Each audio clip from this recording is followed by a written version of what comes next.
राजा विक्रमसेन, मध्यवय, शक्तिशाली लेकिन वासना में डूबा राजपुरोहित, बुजुर्ग सलाहकार चंद्रिका, एक सुंदर दरबारी नर्तकी, रक्षक सेनापति अर्जुन, ईमानदार योद्धा। दृश्य 1। राजमहल का सिंहासन कक्ष। राजा विक्रमसेन दरबार में बैठा है, आंखें अधखुली, सामने चंद्रिका नाच रही है। राजा मुग्ध होकर, वाह, तुम्हारी आंखों में जैसे चांदनी बह रही हो। चंद्रिका, तुम मेरी रानी क्यों नहीं बन जाती? चंद्रिका हैरानी में, महाराज, मैं तो एक साधारण नर्तकी हूं। राजा कटाक्ष करते हुए, इस राजमहल में साधारण कोई नहीं होता। अगर मैं चाहूं तो रेत को भी सोना बना दूं। राजपुरोहित घबराते हुए पास आता है।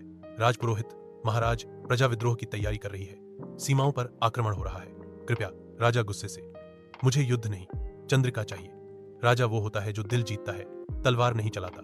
राजपुरोहित मौन हो जाता है, निराश। दृश्य 2। रात का समय, रानियों के महल में। राजा विक्रमसेन अकेला है, शराब का प्याला हाथ में। राजा स्वगत, रानियां मेरे पास हैं, पर चंद्रिका, वो कुछ और ही है। उसकी मुस्कान में एक आग है जो मेरी आत्मा को जलाती है। दरवाजा खुलता है, सेनापति अर्जुन आता है।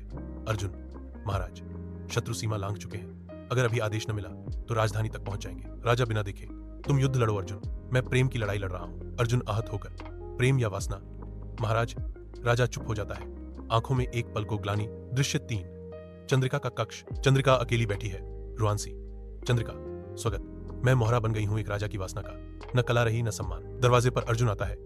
अर्जुन, चलिए चंद्रिका जी, अब वक्त है सच को उजागर करने का। दृश्य 4। दरबार। अगली सुबह अर्जुन चंद्रिका को लेकर दरबार में आता है, जनता भी मौजूद है। अर्जुन, यह वो समय है जब सिंहासन पर बैठने वाला तय करेगा, राज्य को चुनता है या वासना को। राजा विक्रमसेन नजरें झुका देता है। एक पल को दरबार में सन्नाटा। राजा धीरे से, मुझे क्षमा करें, मैंने खुद को खो दिया था।